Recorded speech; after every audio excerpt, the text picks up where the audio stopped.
ஹாய்ங்க. நான் டிவிகே தலைவர் விஜயை பற்றி தான் அந்த கருத்தை பேசுகிறேன். விஜய் தம்பி, நீங்கள் கட்சிக்கு வந்திருக்கீங்க, ஓகே.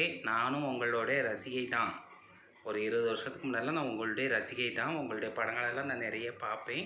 ஆனாலும் ஏதோ எனக்கு தெரிஞ்சதை நான் சொல்லணும்னு சொல்கிறேன் இந்த மீடியாவில்.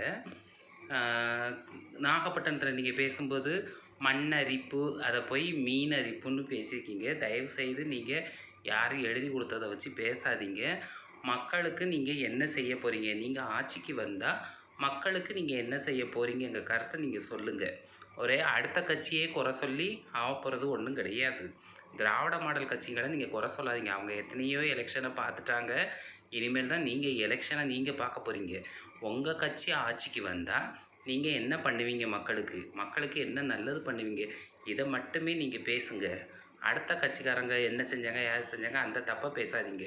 நீங்களும் ஆட்சிக்கு வந்தால் அந்த தப்பு பண்ண மாட்டீங்கன்னு எதுவும் நிச்சயம் கிடையாது.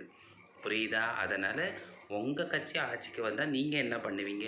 மக்களுக்கு என்ன நலத்திட்டத்தை செய்வீங்க? மக்களுக்கு என்ன சேவை செய்வீங்க? இதை பேசுங்க. அதை விட்டுட்டு அடுத்த கட்சிக்காரங்களையே பற்றி நீங்கள் பேசிக்கிட்டு இருக்காதீங்க. ஓகேவா தம்பி? ஏதோ எனக்கு தெரிஞ்ச கருத்தை நான் பதிவிட்டிருக்கேன்.